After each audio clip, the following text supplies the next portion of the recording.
हमारे साथ एक और खास मेहमान जुड़ गए हैं। हमारे साथ डॉक्टर अमिताभ घोष जुड़ गए हैं, जो कि नासा साइंटिस्ट हैं। सीधे उन्हीं का हम रुख करते हैं। अमिताभ जी, सबसे पहले तो बहुत बहुत बधाइयाँ सुनीता विलियम्स की सकुशल वापसी के लिए, एक सफल मिशन के लिए। सबसे पहले मैं आपसे यही जानना चाहूँगा, नासा ने इसे एक चुनौतीपूर्ण मिशन कहा है। नासा पहले भी ऐसे मिशंस को अंजाम देता रहा है, पूरे मिशंस होते रहे हैं। तो वो कौन सी चुनौतियां इस मिशन में थी जो इसको औरों से अलग बनाती हैं?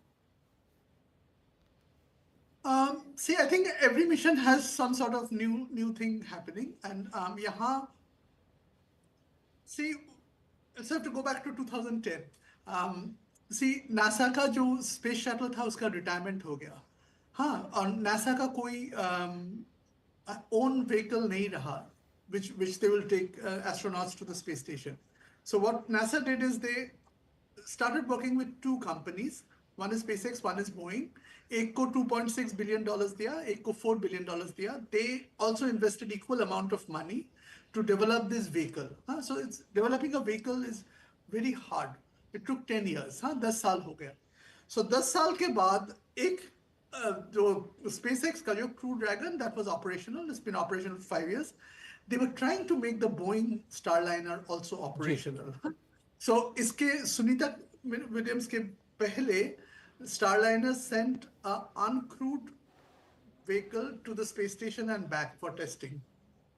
So Sunita Williams का जो mission था was to first go in this Starliner for the first time. If you recall, she was an astronaut waiting to be on Starliner from 2020. वो 4 साल से wait कर रहा था क्योंकि Starliner का delay होता गया. So one of the big things was to test Starliner. So fortunately, she could go one way, nothing happened. And unfortunately, after going, they noticed some engineering flaws in the system, which made the NASA managers not that comfortable. Ji So they sent the Starliner back empty, and then they used the Crew Dragon, and which caused this 8-year delay. So in a way, this was a very ji momentous mission because you were testing this new vehicle also, right? And so yes, I think Starliner is still part of the plan. they वो फिर कोशिश करेंगे और मेरा ख्याल है 1-2 साल में probably जी सर, देखिए इस वापसी के दौरान जो है बेहद ही दिलचस्प चीज़ें हमने देखी। नासा जो है लगातार टकटकी लगाए स्क्रीन पर मॉनिटर कर रहा था ड्रैगन कैप्सूल की वापसी को। तो हमने इस दौरान देखा कि कई बार वो रेडार से गायब भी हुआ। साथ ही हमने देखा जब वो धरती के स्फीयर में आया तो एकदम लाल था। इसके पीछे क्या कारण हो सकते हैं सर? हाँ, so अच्छा जो भी आप देख रहे हैं everything is automated. हाँ, so most of it the astronauts cannot control. So everything is either built in, automated or controlled from Earth, but mostly built in. हाँ, और जो आप जो communication loss बोल रहे हैं that is very normal. हाँ, so सोच लीजिए आप यहाँ से broadcasting tower या we have like telescopes. You point to one object, and so as it is going through this huge journey from 250 miles to Earth, it is possible. And यहाँ जो होता है re-entry के समय जो the vehicle becomes very hot और उसीलिए चारों ओर plasma का फॉर्मेशन होता है. उसीलिए the transmitter inside the space station or sorry, inside the Crew Dragon capsule, it may not communicate directly. And that is part of the, it's known, it's not that it happened इस बार. सभी अमिताभ बार sir, ये जो 7 minute का communication gap होता है, जिसको blank period हाँ, कहा जाता है, ब्लैक पीरियड कहा जाता है, ये मिशन हाँ. वापसी के लिए कितना इंपॉर्टेंट है? या कहीं कितना क्रिटिकल है? Yes, crucial. It is, see, okay, the gap is fine so long you again get a signal lock after that. So long you can start communicating after 7 minutes, right? If you remember the Chandrayaan landing, right? So or Mars landing. Of last 2 months, में Mars landing हो रहा है, sorry, moon landing हो रहा है, private vehicles, right? So when it is in orbit, you are getting the signal, and then suddenly there's a loss of signal, and then you should be able to get the signal again जब उतर गया. यहाँ भी after 7 minutes, if you don't get the signal, it's a problem. If you remember, you're probably very young, but when Kalpana Chawla disaster happened in 1997, वो signal नहीं मिला उसके बाद, ठीक है? So you know, if you don't get the signal, it's a really big concern, at that point. जी, आपसे जानना चाहते हैं, ये सिग्नल लॉस्ट की जो आपने कल्पना चावला का जिक्र किया, फ्यूम्ड हो गया था पूरा का पूरा वो जो स्पेस क्राफ्ट था। ये सिग्नल लॉस्ट की वजह क्या हो सकती है? क्या ये फ्रिक्शन जो होता है एटमॉस्फेयर में एंटर करने का, ये कारण होता है? जो हम देखते हैं कि 1650 डिग्री का जो टेम्परेचर होता है, ये कारण होता है, इसकी वजह क्या होती है? Yeah, so you're saying the signal loss after 7 minutes or signal loss during 7 minutes? After 7 minutes, that After critical 7 period. minutes, it can be many reasons. Huh?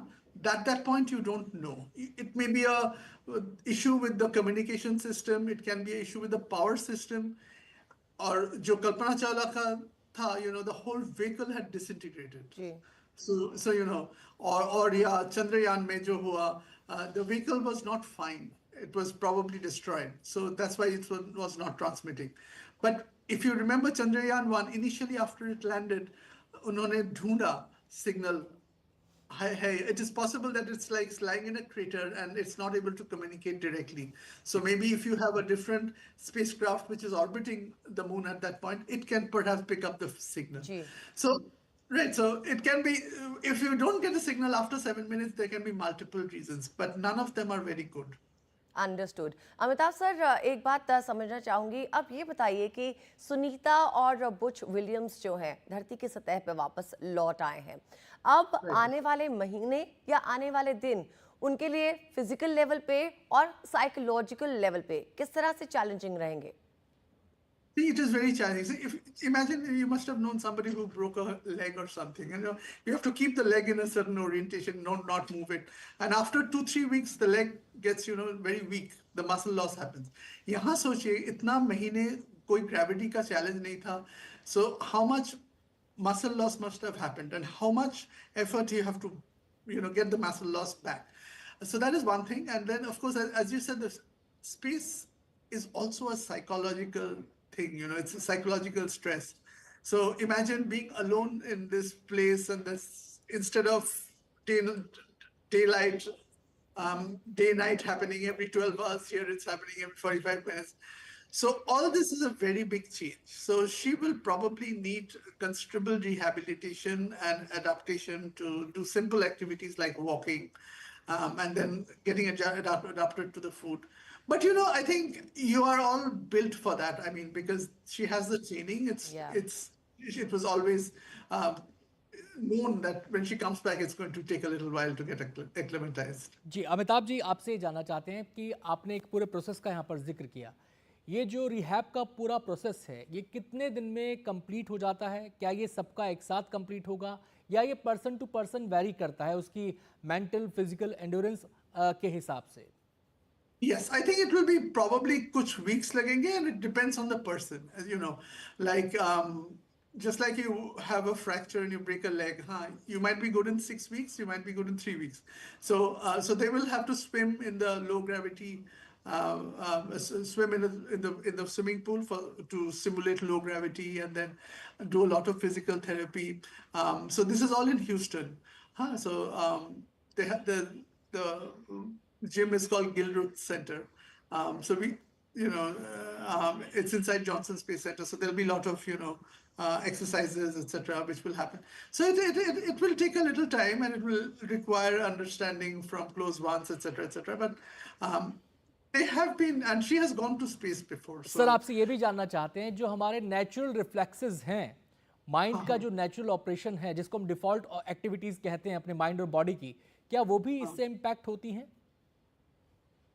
हाँ, कुछ तो होती है. You know, you probably get used to a certain thing in space, right?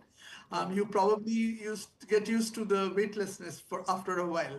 So then, you know, when आप जब फिर चलना शुरू करते हैं, तब आपका वो बैलेंस बिगड़ता है। बैलेंस बिगड़ता है. So you know, just as you do everything else, you तो know, मुझे you लगता might. है डॉक्टर हर मायनों में इंस्टेबिलिटी जो है कुछ वक्त तक रहेगी, उसके बाद I think everything would stabilize. Also I wanted to understand doctor Amitabh Ghosh that when somebody is in space for 9 months, what does इंसान का शरीर जो है वो उनमें क्या बदलाव आते हैं, क्या चेंजेस होते हैं, क्या चैलेंजेस रहते हैं, और साथ ही साथ जो सुनीता विलियम्स ने एक्सपेरिमेंट्स किए इन 9 महीनों में स्पेस में रहकर, आने वाले समय में स्पेस मिशंस में वो किस तरह से जो है मदद करेंगे? Right. So, Pehla, we talk a lot about space exploration, right? But we are fundamentally constrained by the human body and the human mind. It's not easy to be in space, huh? So, Srijay, if there's no gravity, then you're not using your muscles. Then the muscles are gone. Then the bone also loses calcium. Then there is some on your eyes. There is an effect. So it's a whole new environment for humans that the human animal has not adapted. We are not Right. born to space. Ji. And the other thing is, humans are fundamentally, socially a social animal. आपको यहाँ अर्थ पे कहाँ भेज दिया, is to stay in a cabin for 6 months, you will feel different. You will need, without cell phone, without anything. So spaces also can be lonely. This is one of the things that we grapple with. Jo, we talk about the Mars mission, right? Mars mission is going to be 3 times as long. How is the human animal going to survive? If you want to go to even further, like Europa, Europa is right now very exciting क्योंकि ये एक moon है Jupiter का, वहाँ under the crust there is an ocean bigger than the Pacific Ocean, and we think that there may be life in that ocean. Ji. So what if humans were to go there? It will take 5 years. So so आप जो बोल रहे हैं, it's a very big consideration because the human animal is Amitabh not. Sir, Amitabh sir, एक सवाल मेरा आपसे ये है कि ये तो मिशन लगातार हो रहे हैं, मैं आपसे जानना चाहता हूं भविष्य के लिहाज से कि आने वाले समय में जो स्पेस साइंस है उसमें क्या डायमेंशनल बदलाव आप देख रहे हैं, पहला सवाल। दूसरा सवाल मेरा ये कि हमने देखा है कि स्पेस साइंस अभी तक रिस्ट्रिक्टेड था स्टेट एजेंसीज के लिए, लेकिन अब इसका दायरा बढ़ रहा है प्राइवेट प्लेयर्स के लिए भी। इसमें क्या नए डायमेंशंस आप जुड़ते हुए देख सकते हैं? तीसरी बात, आजकल एआई का बहुत जिक्र हो रहा है, आजकल एआई रोबोटिक का बहुत जिक्र हो रहा है, उस लिहाज से क्या बदलाव आप आने वाले दिनों में देख रहे हैं? Right. Okay. So let me do the third question first. AI is, I think, it's like a horizontal which will make everything more efficient on Earth. हाँ, आपका healthcare थोड़ा efficient होगा. Same, it will not create a revolution in space. Okay. That's my feel. First question which you asked is, what is the future of manned spaceflight? Well, ये जो आप international space station जहाँ गया था Sunita Williams, that is going to be gone in 5 years. SpaceX by Elon Musk, they already have it's too old. So America अभी next कहाँ जाएगा? It's probably going to be the moon. And that is where, astronauts will go and stay for months and then do experiments. So that's the big change which is coming in 5 years. The third question you asked is commercial.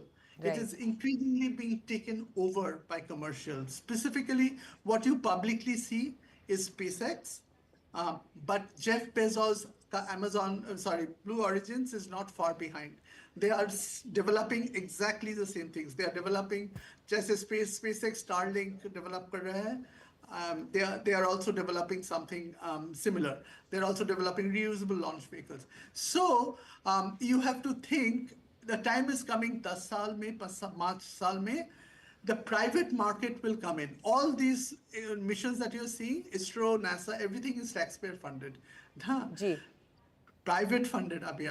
Sir, आप यही बात हिंदी में समझाएंगे तो हमारे दर्शकों को बेहतर समझ में आएगा। मैं कोशिश करता हूँ। मैं बोल रहा हूँ, अभी जो देख रहे हैं आप, जो नासा और इसरो, ये सब टैक्सपेयर का पैसा लेके सबमिशन कर रहे हैं, हाँ। लेकिन आने वाला दिन में ये प्राइवेट कंपनी कुछ और बहुत कम कॉस्ट में ये कर पाएंगे, एंड प्राइवेट कंपनी कुछ एक ऐसा करेंगे जो हम खरीद पाए. सोच लीजिए आपको, या आप 1 करोड़ कॉस्ट पे आप क्या चंद्रमा पे जाएंगे जीवन में एक बार?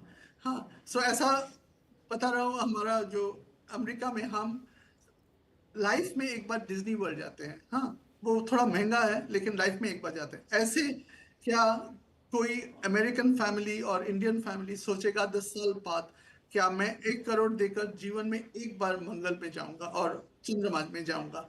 और प्राइवेट कंपनी जो स्पेसएक्स और ब्लू ऑरिजिन ये सर्विस देगा और इससे वो जी रेवेन्यू।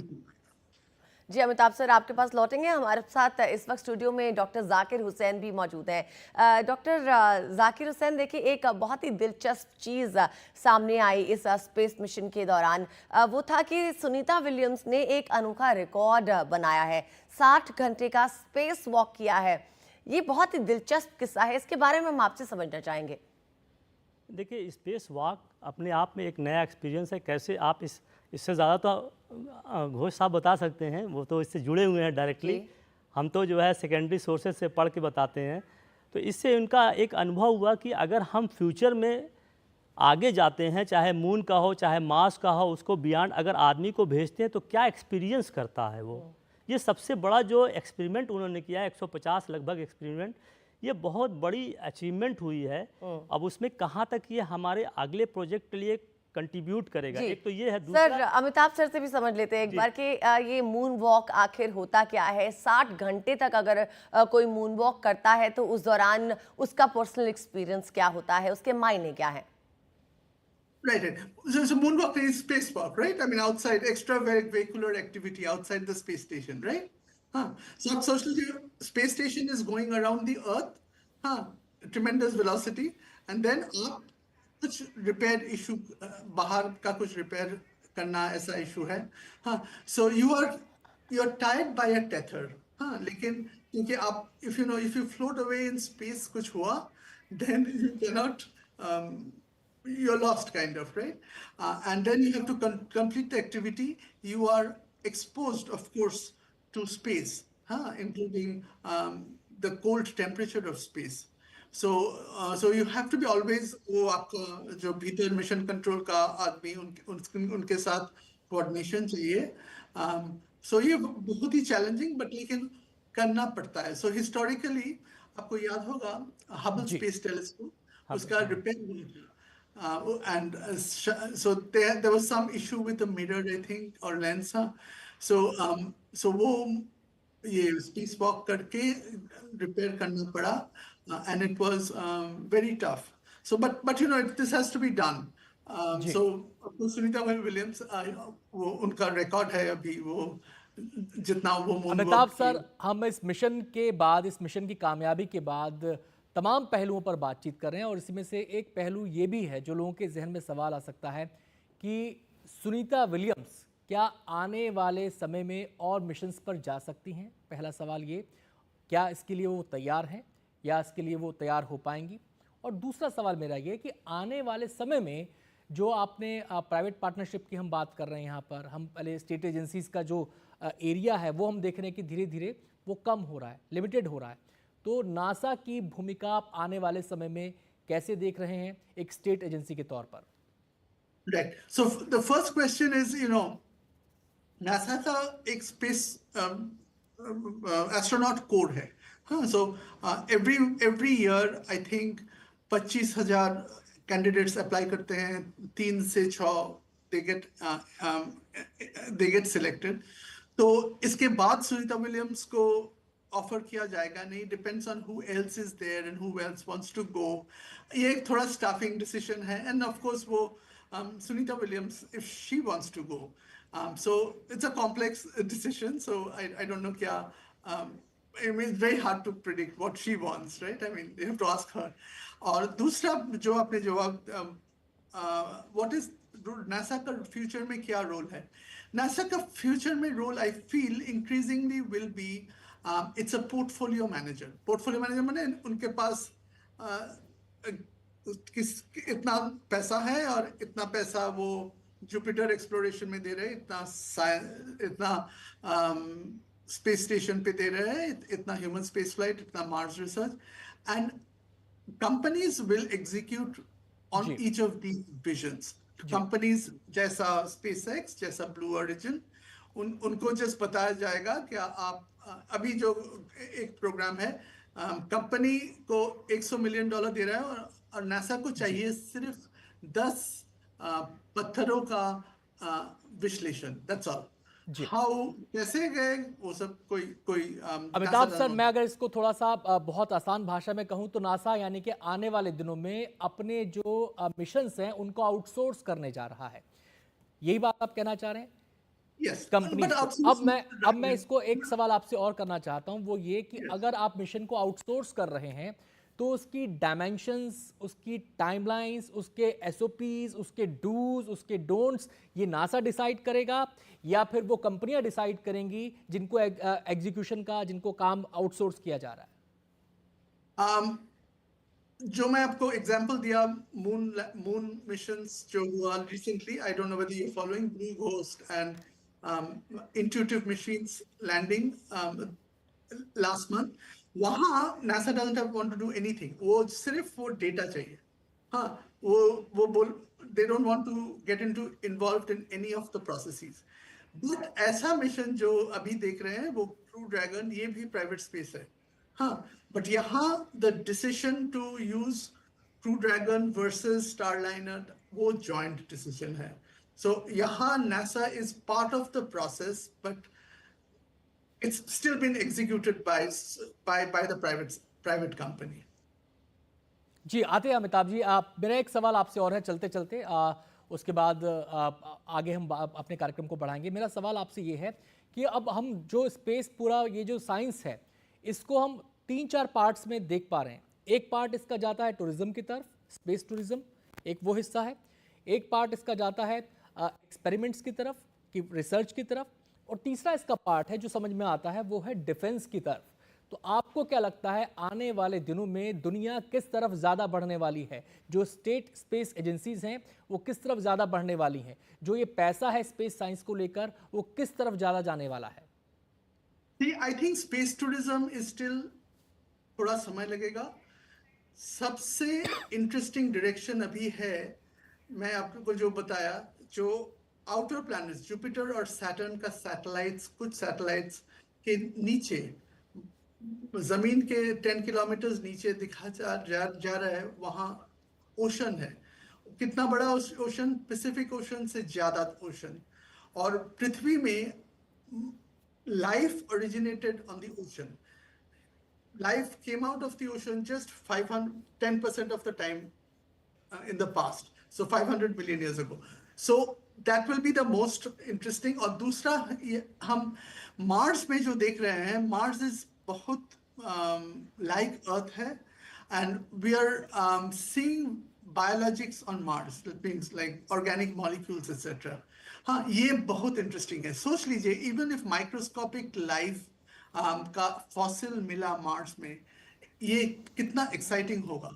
और ये यदि ये जो समुद्र है यूरोप में के नीचे, यहाँ अभी करंट लाइफ कुछ मिला, तो ये कैसा एक्साइटिंग रहेगा। So I think the science will drive NASA and other space agencies in the next couple of decades. बहुत बहुत शुक्रिया अमिताभ सर हमसे बातचीत करने के लिए, और एक बार फिर से नासा को, उनकी टीम को, सुनीता विलियम्स के परिवार वालों को, सुनीता विलियम्स को, तमाम एस्ट्रोनॉट्स को जो इस मिशन में लौटे हैं, बहुत बहुत शुभकामनाएं, बहुत बहुत हमारी हार्दिक शुभकामनाएं। आपको बातचीत करने के लिए बहुत बहुत शुक्रिया।